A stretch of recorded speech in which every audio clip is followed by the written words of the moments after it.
요한복음 1장 12절 말씀. 안 보고도 알 수 있는 말씀. 교회 첫 발 들이면 이거부터 주고 하나님의 아들이다, 하나님의 자녀다라고 얘기하고 있는 이 말씀. 영접하는 자, 곧 그 이름을 믿는 자들에게는 하나님의 자녀가 되는 권세를 주셨으니. 그 11절, 자기 땅에 오매 자기 백성이 영접하지 아니하였다. 뭐 당연한 그 모습인 겁니다. 분명히 자기 땅에 그 예수 그리스도가 메시아, 구세주로 오셨지요. 근데 자기 백성들, 하나님의 말씀을 먼저 가진 그들이 그 예수 그리스도를 영접하지 아니하고 있는 그 현실의 모습을 명확하게 보고 있었던 거지. 신천지에서는 이것을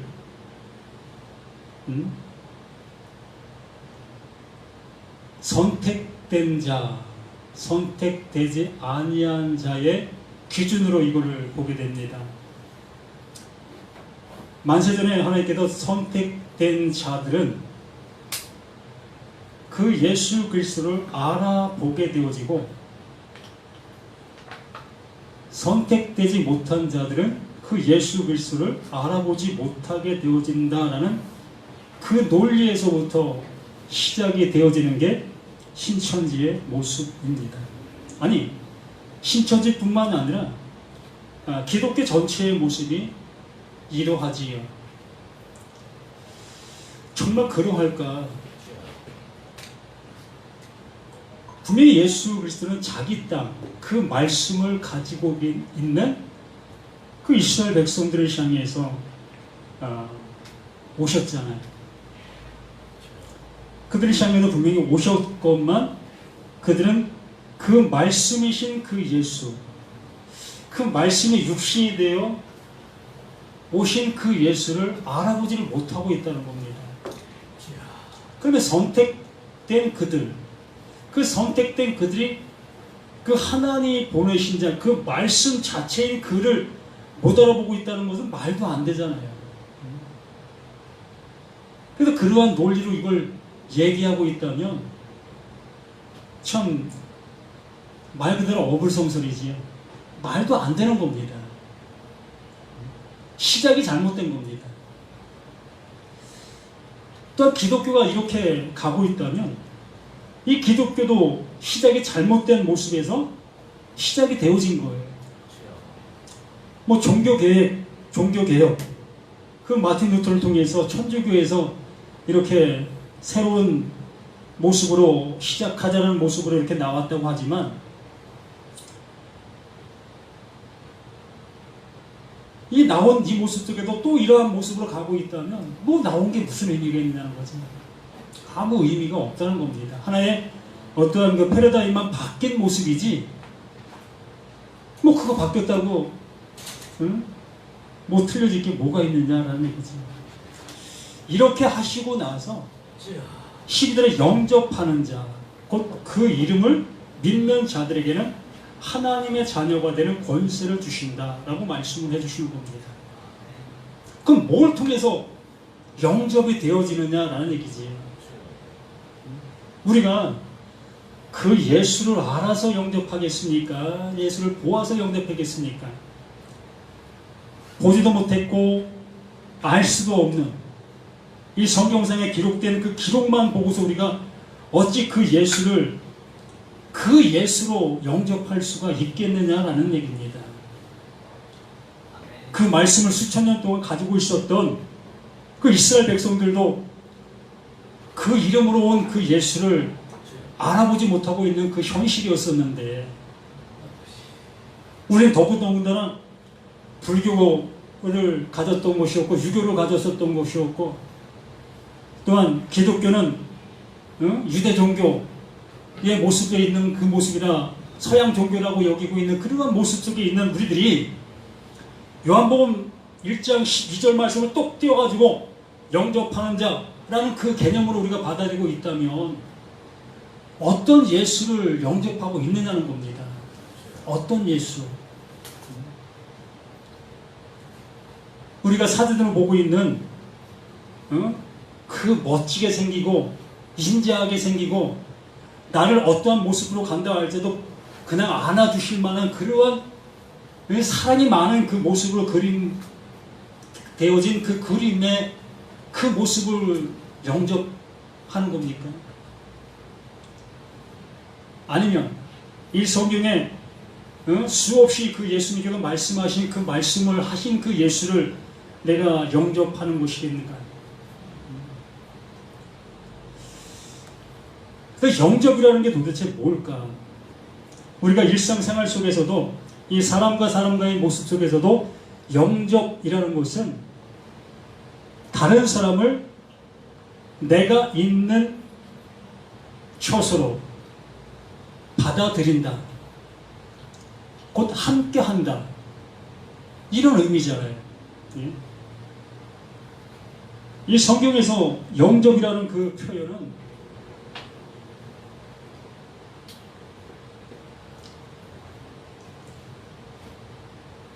임마누엘,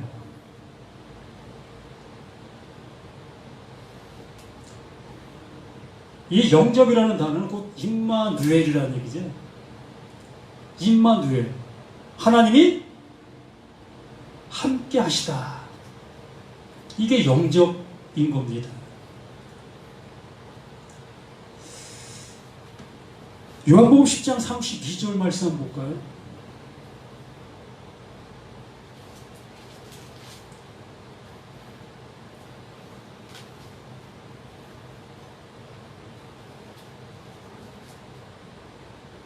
요한복음 10장 32절.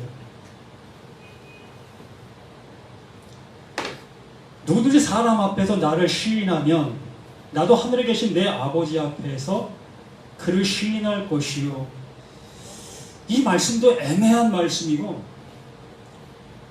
너무나 이 말씀 또한 잘못 받아들이고 있는 말씀 중에 하나이지요. 몇 절이 잘못됐는데요? 요한복음 10장 32절이죠? 예, 요한복음 10장 32절. 말씀 아닌데요? 예수께서 대답하시되 내가 아버지께로 말미암아 여러 가지 선한 일을 너희에게 보였거늘 그 말씀인데. 마태복음. 마태복음요? 제가 마태복음 켜놓고 요한복음이라고 그랬나?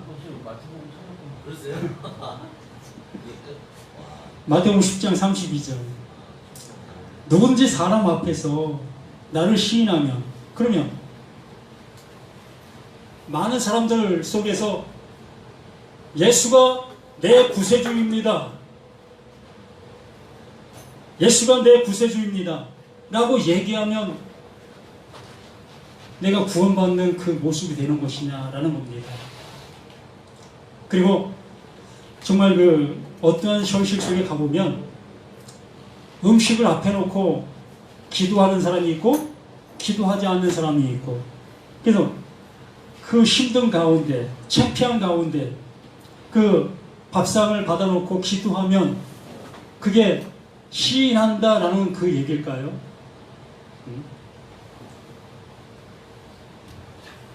이 시인, 이것도 똑같은 영접, 임마누엘, 이것과 똑같은 단어예요. 똑같은 의미입니다. 단어는 틀리지만 그 의미가 갖고 있는 내용은 같다는 거지. 이 시인이라는 얘기는 말한 자, 말 듣는 자,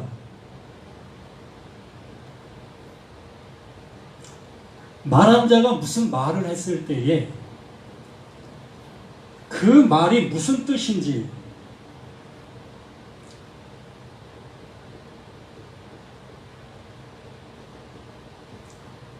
그 말한 자가 그 말한 그 내용이 무슨 뜻인지 알고 그 말을 듣고 있는 그 상태,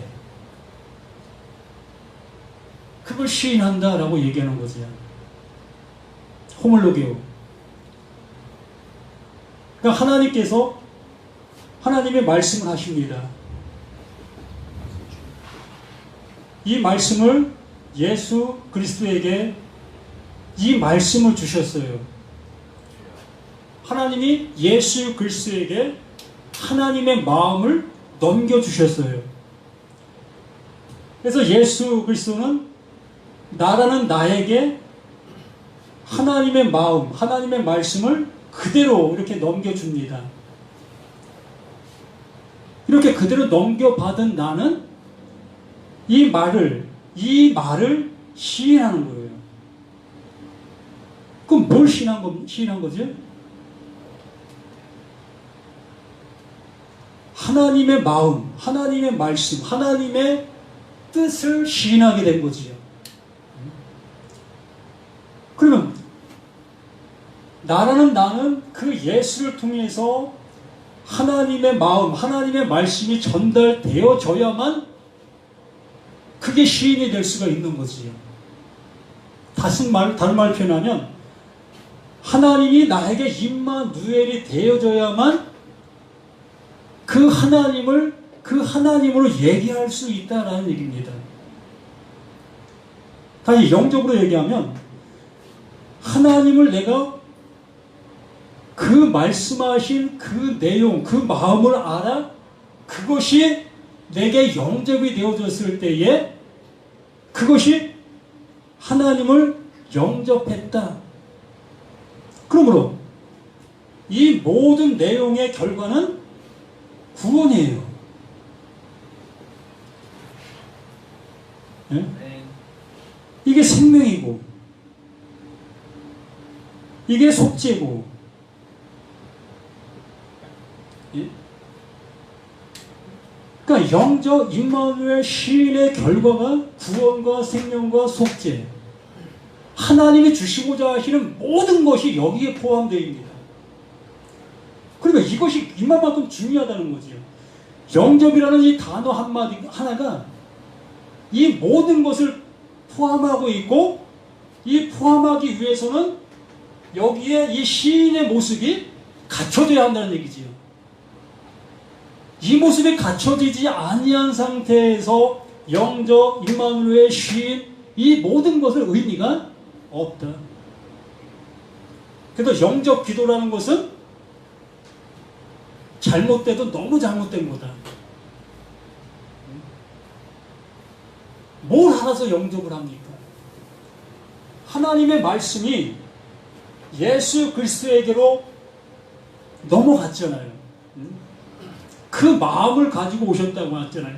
예수 안에 하나님의 은혜와 진리가 충만하더라. 더 이상 다른 것들로 채워질 것이 없는 그것을 가지고 오신 그 예수가 그것을 나에게 넘겨주시잖아요. 그걸 나에게 넘겨주시는 그 모습을 영접한다라고 얘기하는 것이요, 그게 임마누엘이다라고 얘기하는 것이요, 그게 시인한다라고 얘기하는 거지요. 그러므로 사람 앞에 그를 시인한다라는 얘기는 이것을 안다라고 얘기하는 것이요, 이것을 또한 다른 사람들 앞에 뭐 한다? 넘겨준다. 이걸 넘겨준다라고 얘기하는 겁니다. 이게 나눔이다라고 얘기하는 거지요. 그래서 요한복음 1장 12절 말씀이 정말 너무 귀한 말씀 중에 말씀이고 생명의 말씀이라는 겁니다. 이게 성경 전체를 그냥 한 축 안고 있는 거예요. 이게 잉태되었다라고 얘기하는 거죠. 여기 잉태라는 말도 같이 써줘도 될 것이지요. 잉태된다. 말씀이 잉태됐다. 하나님이 임마누엘 됐다. 이걸 잉태했다. 잉태의 결과가 구원이요 생명의 속죄다. 하나님의 나라다 라는 모습인 것입니다. 그래서 영접하는 자, 그걸 영접하게 되어졌을 때, 이 모든 것을 이 하나님의 주시려고 하시는 이것을 영접하게 되어졌을 때에 곧 그 이름을 믿는 자들에게는, 그게 이 예수 그리스도 이름 안에 있는 뭐다? 구원과 생명과 속죄, 이것이었다는 얘기입니다. 하나님이 주시려고 하셨던 그 영원한 것들, 그게 어디에? 그 이름과 함께, 그 이름이 그거다라고 얘기하는 겁니다. 그러므로 그 이름을 누구에게? 우리에게 넘겨주신다.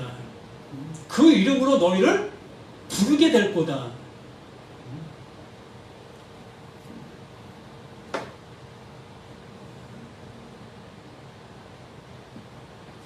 요한일서 1장 13절 말씀에서도, 요한일서 5장 13절, 내가 하나님의 아들의 이름을 믿는 너희에게 이것을 쓰는 것은 너희로 하여금 너희에게 영생의 있음을 알게 하려 함이라. 그 예수 그리스도의 이름이라는 그 이름을 내 안에 쓰게 되어졌을 때, 이걸 시인하게 되어졌을 때, 무엇과 함께?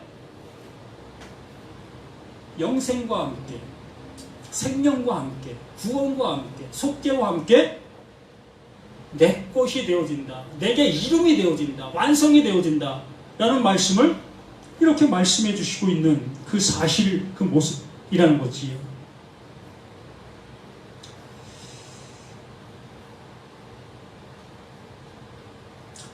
갈라디아 3장 26절 말씀에도 너희가 다 믿음으로 말미암아 그리스도 예수 안에서 하나님의 아들이 되었으니, 그리스도 예수 안에서.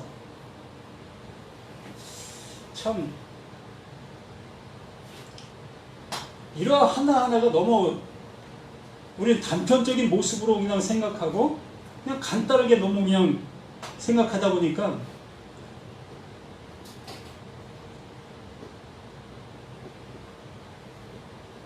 예수 안, 나는 여기에 있었습니다. 나는 이 밖에 있었던 거죠. 예수와는 아무 상관이 없었던 이 모습 속에서 말씀으로 계셨던 하나님께서 우리 가운데 육신을 입고 우리 가운데 오셨고, 하나님의 마음을 가지고 예수 그리스도 우리 가운데 오셨고, 그 예수 그리스도께서 우리에게 그 마음을 넘겨주심으로 우리는 그것을 영접하게 되어졌을 때에, 그 영접하게 되어진 나를 어디에? 예수 안에 있다. 이게 있다.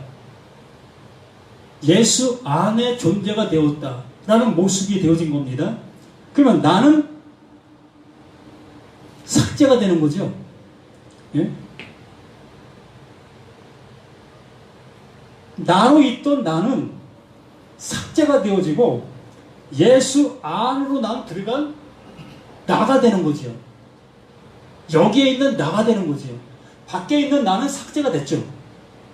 그러므로 누구로 불리는 겁니까?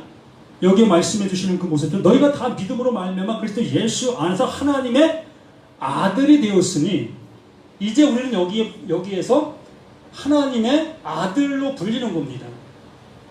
무조건적으로.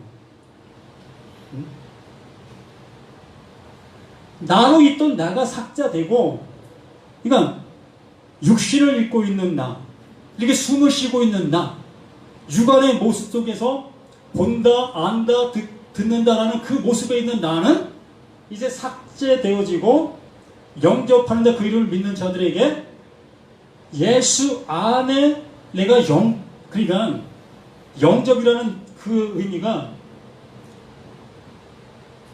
나, 예수, 이게 서로 영접이 됩니다. 서로 영접. 예? 나는 예수를 영접하고 예수는 나를 영접하고, 내가 예수 안에, 예수가 내 안에, 이 모습이 되어지므로 쓸모없는 이 육신의 모습은 이제 삭제되어지고, 영원한 존재, 이 영원한 존재, 그 예수 안에서 나로 존재하는 겁니다. 이게 나예요. 그럼 그 하나님께서 나를 보실 때 뭘로 본다? 영원한 존재, 그 예수 그리스도 안에 있는 그 아들로 보시는 겁니다. 이걸 하나님의 아들이라고 얘기하는 거죠. 그래서 이 아들로 우리는 살아갈 것인가? 아니면 아직도 나라는 나로 살아갈 것인가? 의 모습 속에 있는 그 모습이 되어진 겁니다. 그래서 그 이름을 믿는 자들에게는 하나님의 자녀가 되는 권세, 이 권세라는 것도 엑수시아, 이 권세라는 이것도 우리는 힘을 쓰는 이러한 모습으로만 이것을 생각하기 때문에 이러한 말을 잘못 오해하게 된다는 얘기지요. 그래서 목사의 권세, 뭐 집사의 권세, 장로의 권세, 이러한 권세적인 모습으로만 이러한 말씀들을 이해하고 있다는 얘기입니다. 이 권세라는 이 의미는 똑같아요. 하나님의 말씀, 하나님의 마음을 그 예수에게 넘겨주니 그 예수는 하나님의 말씀, 그 안에 담겨있는 마음을 안다. 하나님의 마음을 아는 것. 이게 권세예요. 예? 그 예수가 하나님의 마음을 알게 되어진 그것을 그 권세를 누구에게? 나에게 주신다. 그러면 그 시인, 나도 그 하나님의 권세가 무엇인지를 알게 되는 겁니다. 하나님의 말씀이 무엇인지를 알게 되는 거예요. 이게 온전한 시인이다라고 얘기하는 겁니다. 이게 영접이다라고 얘기하는 거예요. 이걸 영접하게 되어지게 되면 하나님의 말씀이 무엇을 말하고 계시는지를 그때부터 알아들을 수가 있게 되어지는 거예요. 아멘? 아멘.